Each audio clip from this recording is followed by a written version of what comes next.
नमस्कार दोस्तों, मैं कल इंट्रोडक्शन वीडियो डाला, आज दूसरा वीडियो डाल रहा हूँ और वो मैं पढ़ाने जा रहा हूँ स्क्वायर। आप स्क्वायर को देखें, कुछ कुछ लिखा हुआ है, इसके बारे में मैं डिटेल से बताऊँगा, सारा का एक्सप्लेनेशन के साथ में बताऊँगा। आप इसको नोट कर लें और जो भी लिखते जाऊँगा उसको भी नोट करते जाएँ और ध्यान से सुने, आपको ज़रूर ये बात को अच्छी तरह से समझ में आएगी। तो देखिए, सबसे पहले यहाँ पर चलते हैं, एक एक चीज़ को हम लोग मान लीजिए कि कहते हैं कि a parallelograms in which all sides are equal and each angle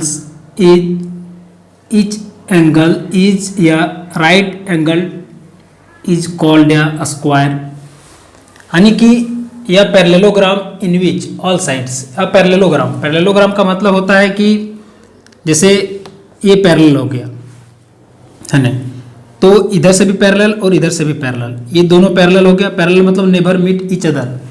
जैसे आप रेलवे ट्रैक देखे होंगे, तो रेलवे ट्रैक में क्या होता है कि अब कहीं भी जाएगा वो मिलेगा नहीं, वो हमेशा पैरेलल रहता है। तो उसी प्रकार से ये पैरेललोग्राम हो गया, यानी कि अगर इधर से भी बाइसेक्ट कर रहा है, इधर से भी बाइसेक्ट कर रहा है, तो ये दोनों हो गया पैरेललोग्राम। अब ये कह रहा है कि ये पैरेललोग्राम कहता है कि which all side is equal, ये चारों साइड इसमें इक्वल है। कहता है कि and each right angle is equal and square. कहता है कि ईच राइट एंगल, मतलब राइट एंगल का मतलब होता है 90 डिग्री का, है ना। ये जैसे राइट एंगल हम लोग जब भी ट्रायंगल बनाते हैं तो ये बोलते हैं इसको राइट एंगल ट्रायंगल। तो ये राइट एंगल हो गया, राइट एंगल मतलब 90 डिग्री। तो प्रत्येक एंगल जो है वो 90 डिग्री का होगा, इज कॉल्ड मतलब स्क्वायर, है ना। अब चलते हैं इसका प्रॉपर्टीज पर, जो हम इसको एक्सप्लेनेशन के साथ में बताते जाएंगे, आप लोग नोट करते जाए। जैसे यहाँ पर लिखा हुआ है कि the side of square are all equal, है ना, मतलब वर्ग की प्रत्येक भुजा जो है वो समान होती है। जैसे आप अच्छी तरह से इसको देखें, यहाँ पे लिखा हुआ है कि A B equal to B C, है ना, B C equal to C D equal to A D, है ना। ये हो गया ऑल साइड्स।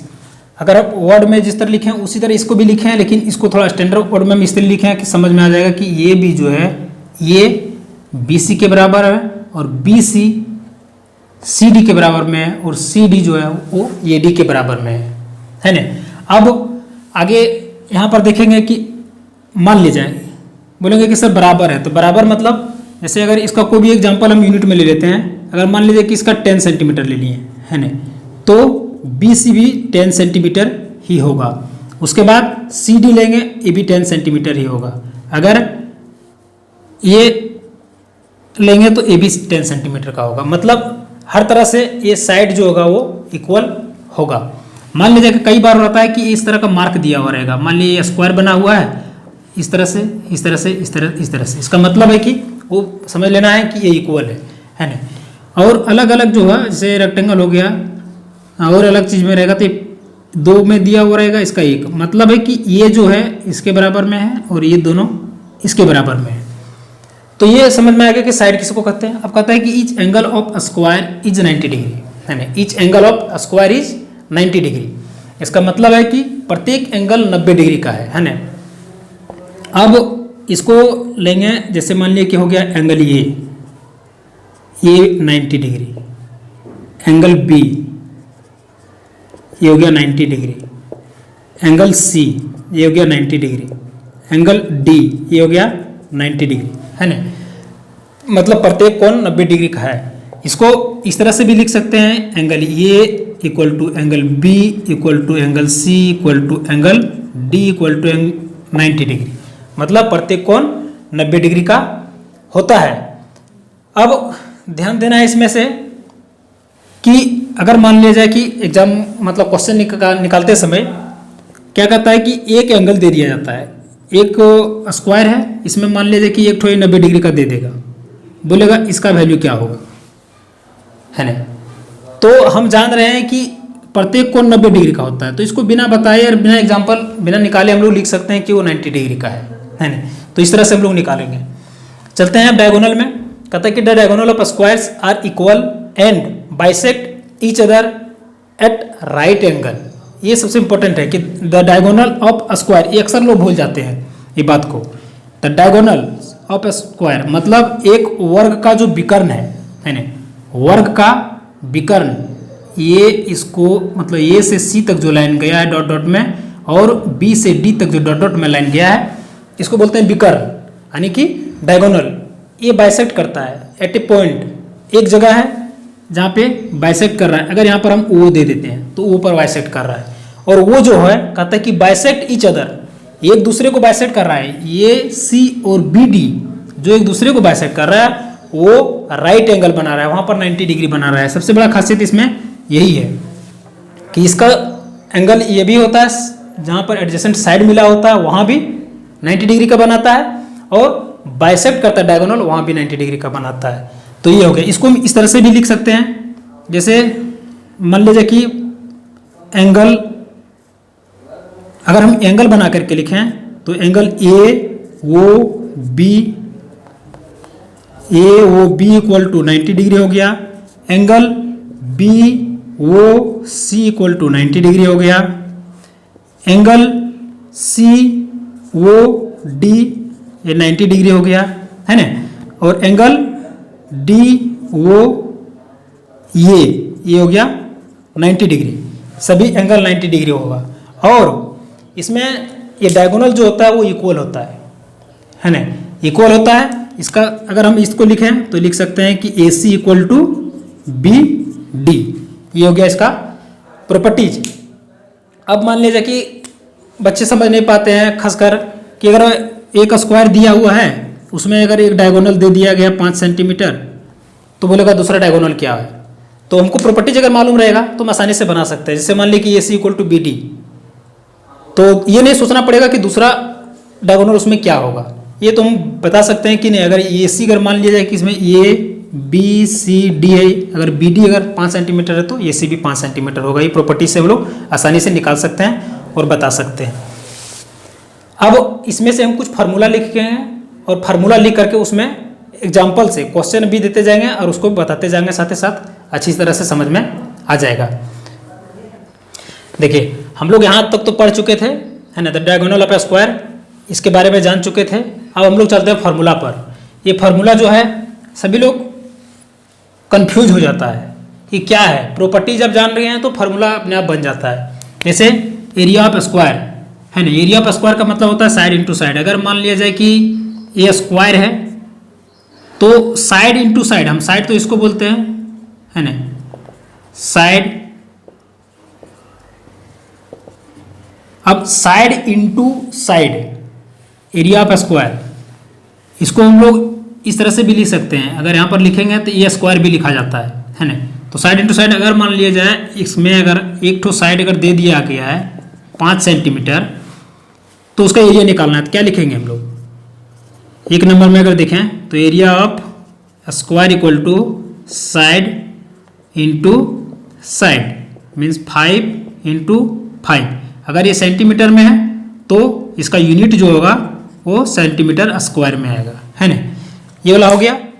अब देखते हैं दूसरा नंबर में, एरिया ऑफ स्क्वायर, 2 स्क्वायर है इसमें है ना।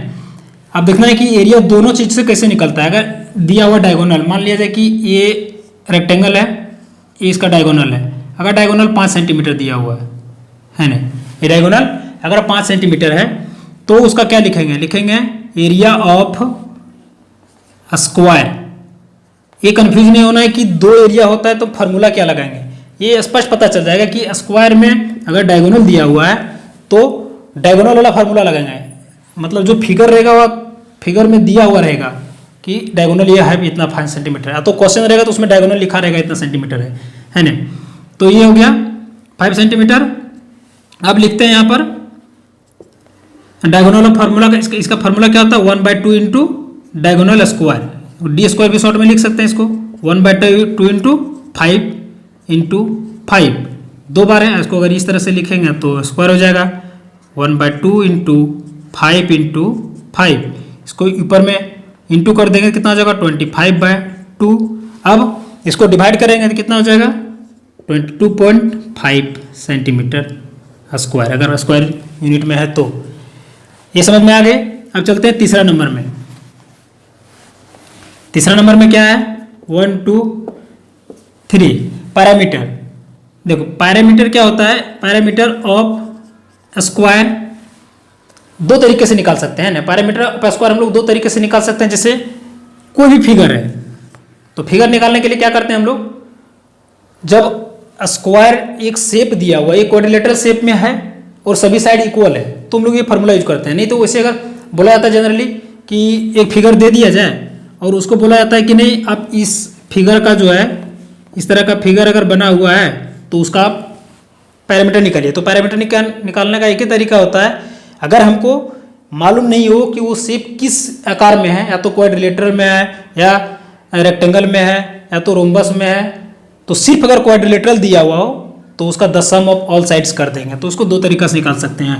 तो दिया हुआ मान लीजिए कि अगर ये 10 सेंटीमीटर है, ये भी 10 सेंटीमीटर है और ये भी 10 सेंटीमीटर है, ये भी 10 सेंटीमीटर है, तो दोनों तरीके से निकाल सकते हैं। लेकिन यहाँ पर हम लोग स्क्वायर का बात कर रहे हैं तो फार्मूला का बात कर रहे हैं ना, तो फार्मूला लेके चलते हैं। फार्मूला का मतलब है इसमें 4 इंटू साइड है ना, इसको मिटा देते हैं।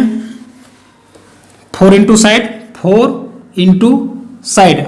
अब हम लोग जो साइड लिए थे, कितना लिए थे, 10 सेंटीमीटर, 4 ठो है, यानी 4 लिखा हुआ मतलब 1 2 3 4 है ना, 4 साइड्स है तो 4 लिखा हुआ है। साइड जितना लिए हैं 10 सेंटीमीटर है ना।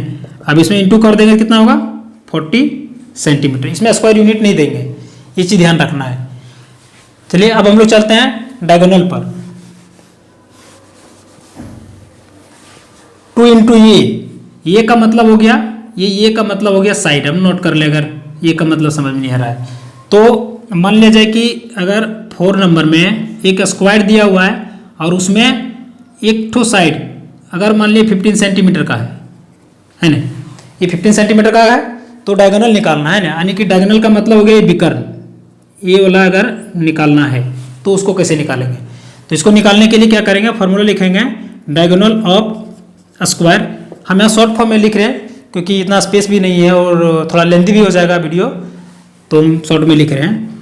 ये हो गया √2 इंटू ये के जगह पर आप साइड भी लिख सकते हैं, जो कि हम आपको हिंट यहाँ बता दिए हैं। √2 का √2 और ये का वैल्यू मतलब साइड का वैल्यू 15 हो गया, यानी कि 15√2 सेंटीमीटर। ये आपका डायगोनल निकल गया है ना। इतना लिखने के बाद मैं एक चीज़ और बताऊंगा आपको, और इसमें 5वां नंबर में देखिए। अब 5वां नंबर में क्या है कि साइड ऑफ स्क्वायर है ना, साइड ऑफ स्क्वायर, ये अगर मान लिया जाए आपके पास साइड निकालना है और ये पूरे पैरामीटर दे दिया गया है ना, पैरामीटर अच्छा एरिया मान लीजिए कि एरिया इसका दिया हुआ है 36 सेंटीमीटर स्क्वायर। आप इसको लिख लें, एरिया इक्वल टू अगर 36 सेंटीमीटर स्क्वायर है तो इसका साइड क्या होगा। तो साइड निकालने के लिए हम लोग फार्मूला लिखेंगे। ये फार्मूला यहाँ पर लिखेंगे, एरिया का मतलब हो गया 36 है ना। अब 36 ये रूट अंडर में है, ये चीज़ ध्यान देना कि रूट अंडर में है। तो रूट निकालने के लिए आपको, मैं तो अभी रूट का वीडियो नहीं बनाऊंगा, स्क्वायर रूट और क्यूब रूट का मैं बनाऊंगा, उस समय बताऊंगा, लेकिन फिलहाल मैं बता देता हूं कि 36 का सबसे पहले फैक्टराइज करेंगे हम लोग है ना। जैसे हो गया पर 2 18 जा, 2 9 जा, 3 जा। अब इसको हम लोग यहाँ पर पेयर बना सकते हैं, 2 इंटू 2 इंटू 3 इंटू 3, 2 का पेयर बन जाएगा, इससे 2 निकाल लेंगे, इससे 3 निकालेंगे, 2 3 जा 6, ये 6 हो गया। अब हम लोग यहाँ पर लिख सकते हैं 6। हम लोग यूनिट में क्या था, वो सेंटीमीटर स्क्वायर में था, यहाँ पर हम लोग किस में लेंगे, सेंटीमीटर में लेंगे है ना। यहाँ तक बात समझ में आ गई। अब इसमें थोड़ा सा एक डाउट है, पैरामीटर में बहुत सारा क्वेश्चन में रहता है स्क्वायर अगर एरिया दिया हुआ है तो एरिया का फार्मूला लगेंगे, लेकिन अगर पैरामीटर दिया हुआ हो, मान लिया जाए कि पैरामीटर में अगर चलते हैं 3 नंबर में, तो ये पैरामीटर दिया हुआ है, मान लिया जाए कि 40 सेंटीमीटर और ये स्क्वायर है। पैरामीटर का मतलब है, इसका फार्मूला हम क्या बताए थे, 4 इंटू साइड बताए थे। अब ध्यान देना है, यहाँ पर लिखेंगे पैरामीटर ऑफ स्क्वायर, इसका मतलब होता है 4 इंटू साइड।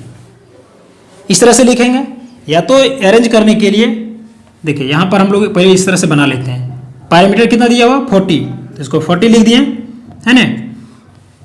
अब 4 इंटू साइड, हम पहले साइड लिखने का फार्मूला बता दिए, एरिया रहेगा तब, लेकिन अब अगर पैरामीटर रहेगा तो 40 इंटू 4 कट गया, चाहे तो 4 10 भी कर सकते हैं हम लोग। ये निकल गया कितना, साइड इक्वल टू 10 सेंटीमीटर। ये हो गया। इतना मैं अब आई होप आप लोग को इस अच्छी तरह समझ में आया होगा। और अगर किसी भी प्रकार का प्रॉब्लम हो, क्वेश्चन बनाते समय भी प्रॉब्लम हो, तो कमेंट करें, और अच्छा लगे तो लाइक करें, शेयर करें, सब्सक्राइब करें। धन्यवाद।